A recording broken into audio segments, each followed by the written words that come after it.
ریاست گفتگو جنایتی وزارت کارهای داخلی تاجیکستان روز 30 نوامبر سال 2023 با نشر عکس دختر 13 ساله‌ای که 2 روز قبل خبر گم شدنش در شبکه‌های اجتماعی نشر شده بود خبر داد که ریاست گفتگو جنایتی وزارت کارهای داخلی جمهوری تاجیکستان شهروند رجب و بیبی اویشا سال تولدش 2010 ساکن شهر دوشنبه رو که از سحنه 28 نوامبر سال 2023 از منزل استقامتیش برآمده بیدرک غیب شده بود. هنگام گذراندن چهاربینی‌های اپراتیوی جستجویی دریافت نموده صحت و سلامت به والدانش سپردند. این نهاد درباره این چند مدت در کجا بودن این دختر نورس و همچنین چگونه و از کجا یافتن او یگان تفصیلات نداده است، اما بسیاری‌ها در زیر اعلان گم شدن بیبی اویشا نوشتند که در سن 13 یا 14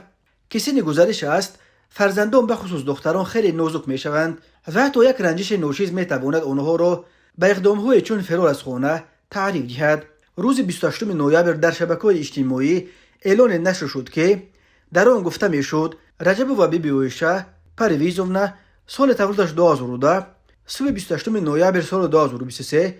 ساعت 6:30 از خانه برآمده بیدرک شده است. خوشبختانه این قضیه